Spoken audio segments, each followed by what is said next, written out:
the squat shorts up. Are we on? We're on. Oh, hi. Welcome to Squats and Thoughts episode 2. Episode 2. This guy. Ben Barker from the Dad Wad. And this guy, Paul Fager from FagerMoves.com. And we are again in the back of the Little Rock Athletic Club talking about today. Today we're going to talk about nutritious movement. Nutritious movement. And it sounds kind of silly, but we were kind of brainstorming on topics, and this is something that we used to have a book club where a bunch of fitness guys, we would get together. We got a phone ringing in the background now. We're just going to let that go. $10 if you know what that song is from. Anyways, book club, and we read a book by Katie Bowman called Move Your DNA. Move Your DNA. And we talked about nutritious movements. Today we're going to talk what is nutritious movement, how do you define that, is all movement nutritious, and what is and what is not nutritious movement. Yeah, so why don't you start, do you have a thought on what comprises nutritious movement?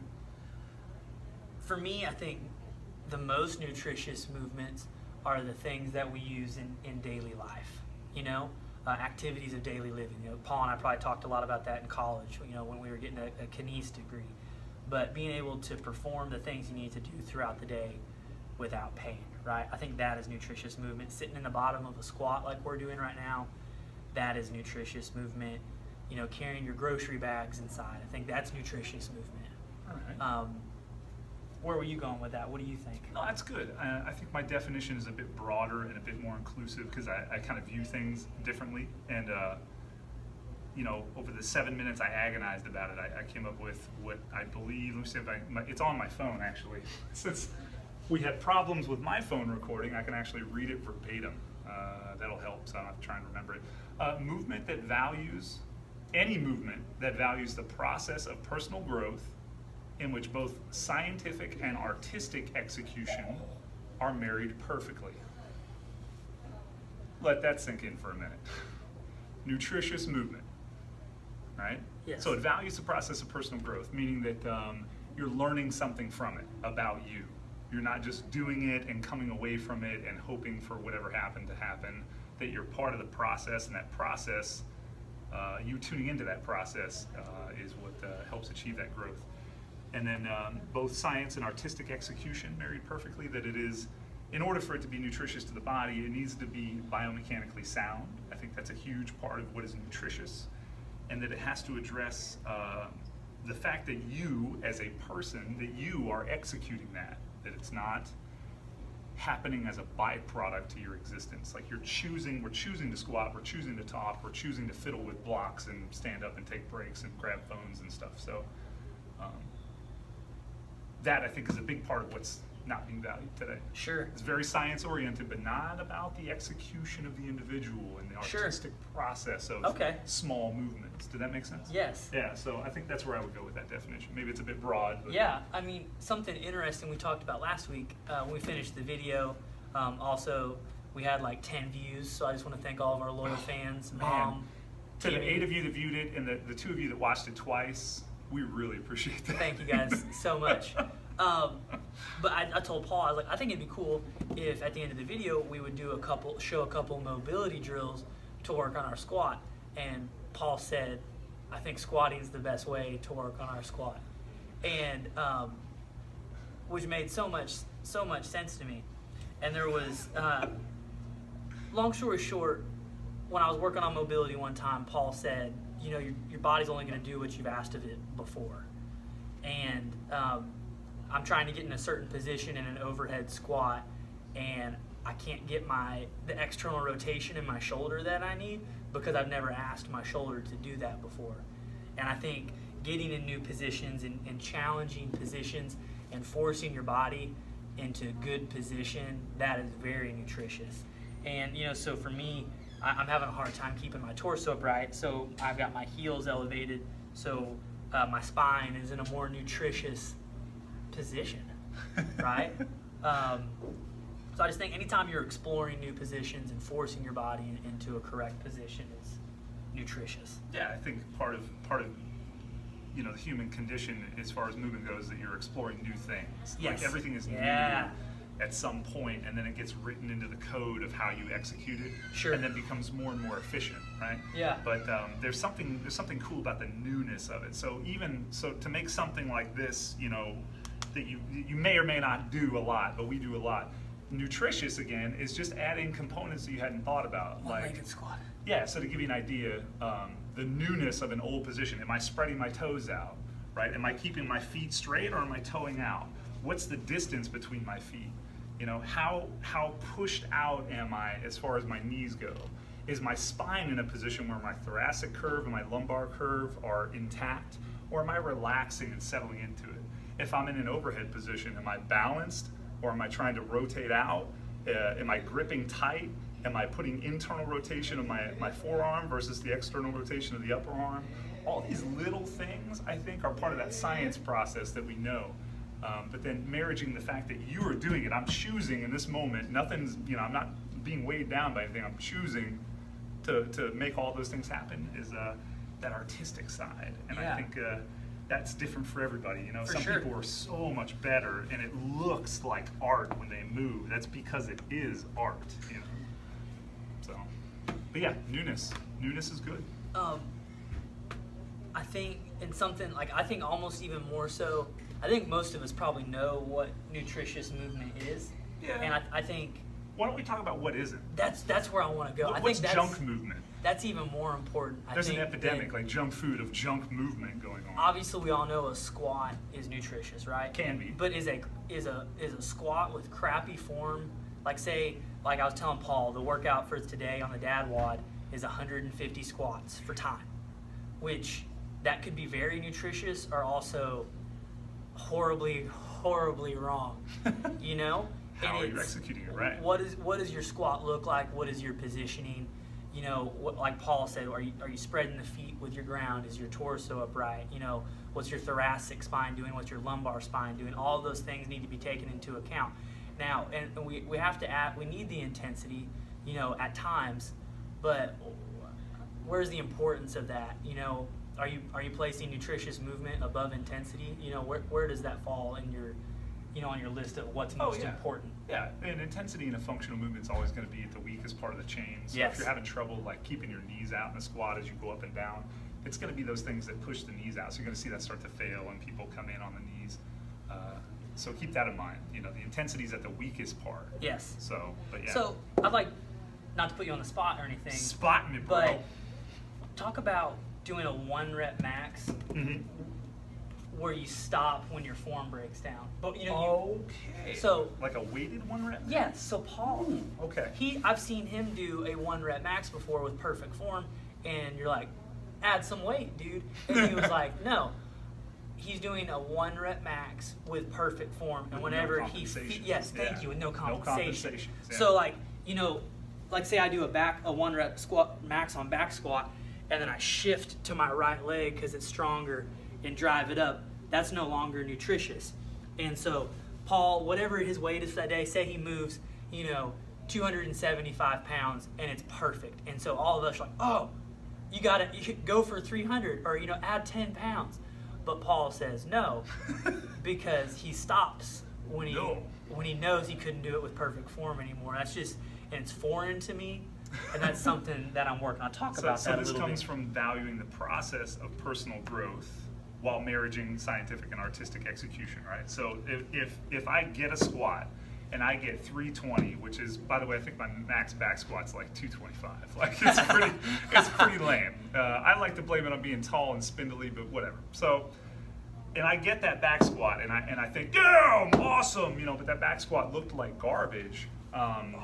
You know, I was not in an arena of competition with anything other than myself. So Sure. I didn't learn anything about that other than I know I can push that if I need to, right? Yeah. So I value much more knowing what I can do with good position. So if I'm going into a movement, if I fine-tune myself to all the little things like feet and knees and hips and torso and spine and breathing and external, internal rotation, all the little gadgets the little body can produce at different joints, I can pay attention to that stuff as I go through the whole movement and see what compensates. You know, did I rise my butt up Yeah. on the way up? You know, did I, you know, like you said, drive to one leg? Did I lose position on my spine? You know, so I was more interested in those 1 rep maxes, you know, not devaluing the other type in the right sense, in trying to find what I was capable of with perfect position. Sure. And that was, it took that max down quite a bit. Like it was no longer the highest value that it could get. Sure. Hello, Anna. You're okay. You can walk right in front of it, you're good. Do you want to squat with us for a minute? Don't put people on camera. Um, So yeah. So going back to junk movement though, there's a lot of junk movement, and I think junk movement happens when you have no accountability for body position. Yes. That you are valuing the goal more than the process, and that you are not caring very much about how scientifically valid, i.e. biomechanically sound, or the efficacy of the movement in general is to the goal, and you're not part of the artistic process, like you might be putting your headphones on and tuning out and letting your body move across by itself. We like to connect everything. We like to put the person into the movement, to feel everything, to come out of it with something that shifted a paradigm. And that can happen on anything. You can blow people's mind on anything. I think there's a movement right now, happening in the functional fitness world. It's a beautiful thing, and lots of physical therapists have gotten into the game and everything. But a lot of people, I saw somebody post the other day, and they said, "When was the last time you did a workout not for time?" Or when was the last time you exercised at low intensity? And that, I think that's when the artistry comes in. When you're doing a set of kipping pull-ups, when was the last time you did a set focusing on holding the hollow body? Thinking about where your spine is in a GHD sit-up. And if you've ever done a GHD sit-up, making sure you hold a hollow body position throughout the entire movement. It'll just blow your mind. It's hard. And I actually took him through that one time, and made him stop and reposition if he made any compensations, and it was awful. I think it was like one pull up and like 3 of something, and we did like a couple one of GHDs. One pull up, pausing at the top. Yeah. With like a slow eccentric. Yeah. And like 3 GHD sit-ups and maybe 5 overhead squats. That's something like that. With like a 15-pound bar. Yeah, and so we were looking for any little bit, right? And so it was a hell of a workout. The intensity was there, was it not? It was super intense in a way that you just can't understand until you've done it. Right. So. That's good movement, though. Yes, moving it's good forward movement. of the process-oriented, not necessarily the goal. And when I reach on the way down on the overhead squat, each time I'm coming down and I start internally rotating, he'd say, "Stop," correct it, and then I could continue. Yeah. And it blew me up. Yeah, it was awful. Fun. It was fun. And the cool thing is that everybody, no matter how good you are, from the best in the world to the most decrepit, you can always be a little bit better. You can be a little bit more mindful, because intensity ultimately takes away position, right? So you can find a level of intensity that takes away position. For some people, it might just be standing up and breathing, right? And for other people, it might be, a major competition. But you can always be a little bit more mindful of where you're at and being a part of the process of the movement. That to me is the most nutritious part of it, man. Like being very mindful. We've got our phones up on tripods right now. Mine's phone. over there. Oh yeah, one phone. But I actually had a buddy gave that to me. He coaches athletes, and he sends those to all of his athletes so they can film themselves when they move. And this is not so you can get some sweet videos for the Instagram or montage time. Or the Facebook. Let the bodies hit the floor. It's so you can film yourself and watch yourself move, and it's so revealing. I've really been working on my overhead movement and the jerk and everything, and it's just trash. And when you can slow it down and put it in slow-mo, and I see when I catch it that I'm hyperextending in my lumbar spine at the bottom, which is not a good thing. It gives you a chance to fix that. And so, my encouragement is to get the camera out, film yourself a little bit, look at your movement, and if it's not nutritious, and by not nutritious, I mean you're in a bad form, compromising, your spine or any other joint, fix it, right? Slow it down, right? I think sometimes when you take it back a notch, everybody's so worried that they're gonna get worse or quit seeing progress, and you might initially, you might lose a little from a performance standpoint, but you'll gain that back and much more when you do it correctly. Yeah, I'll add 2 things to that. Like when you watch yourself, when you film it, treat it like you're any other client. treat it like any other person that you coach, and what would you tell them? So once you disconnect from that is me, and I'm just trying to help whoever this is, you start to look at it a bit more objectively, because sometimes the ego can get in the way and be like, who cares? Oh, that's my weak spot. I can't do anything about that. And then, I forgot what the second one was. Since Paul forgot, I've got a banana here in case I cramp up. Had a pretty crazy squat session earlier today. Some heavy lunges, so my legs are giving me a little bit of trouble. Yeah.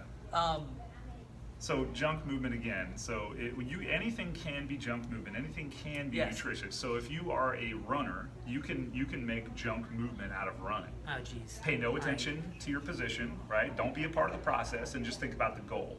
I got to get 5 miles, and your body will give you what it wants, but it won't be biomechanically sound. It won't look pretty. I don't want to offend anybody, but the whole marathon thing really bothers me.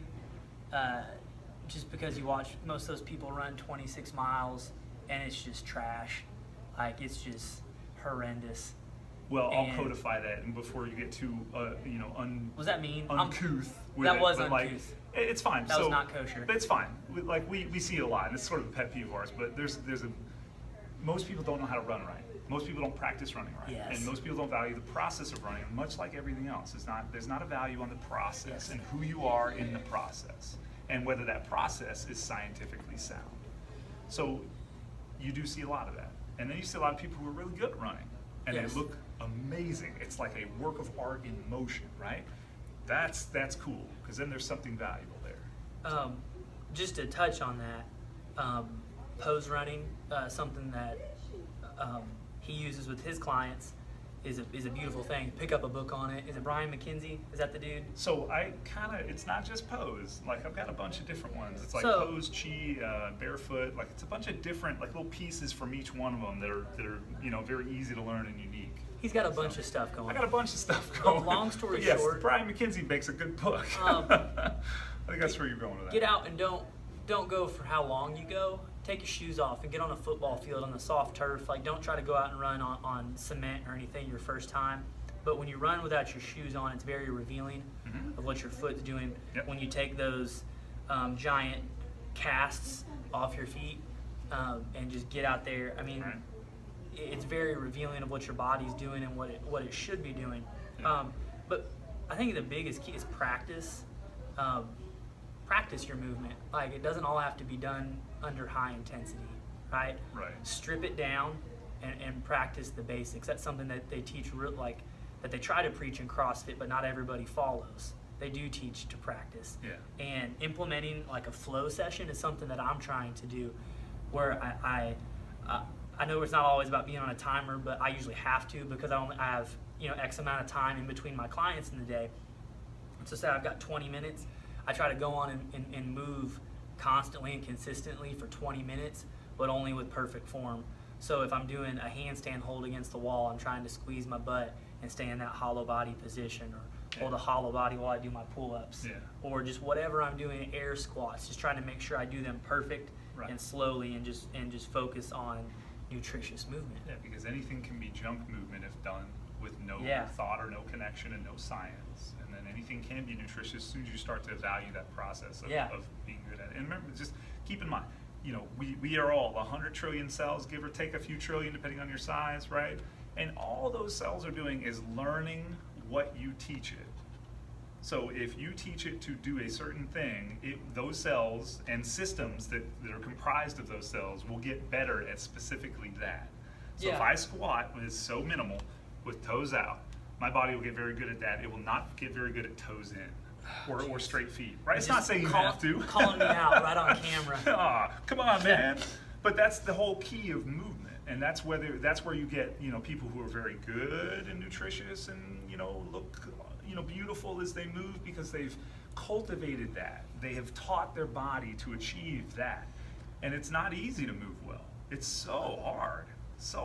What would you, if you had a dude off the street who didn't move real well, but they didn't no major injuries or anything like that? Like, what is something that you would prescribe for them to do? Like a dude off the street? Yeah, just like welcome to your first training session. Yeah, welcome to your first training session. And you want to teach them just something real basic that was nutritious.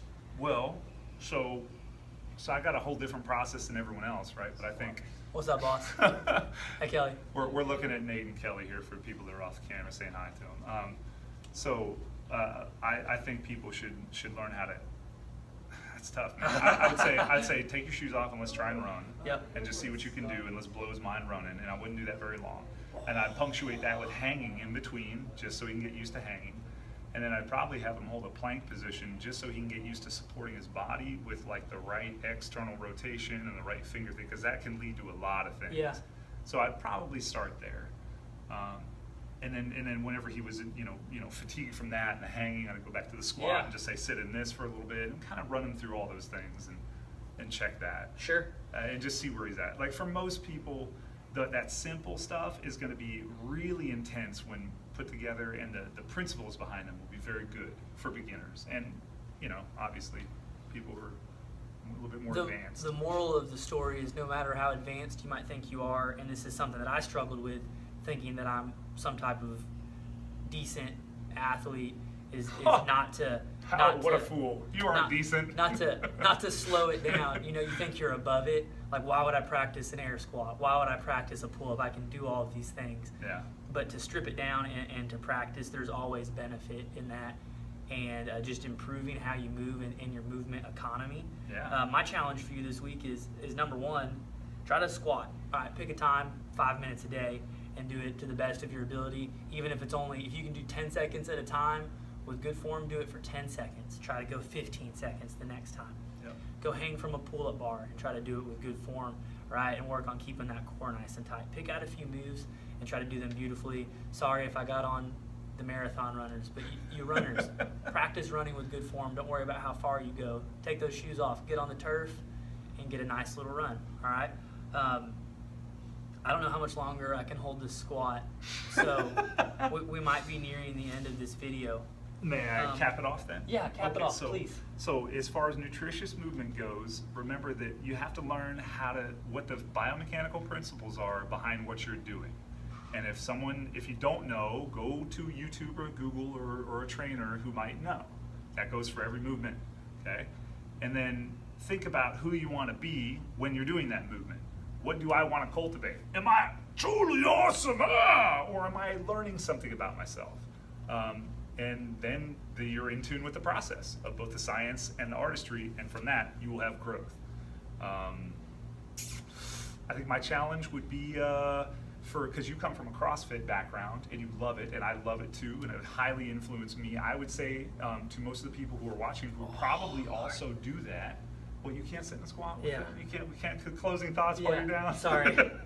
So I would say for those people, instead of doing one thing the way you've always done it, scale it down, scale it back, and pick one thing to try and do perfectly at the highest way you can do perfectly, whether that's a push-up, a bench press, a squat, a deadlift, a lunge, an overhead squat.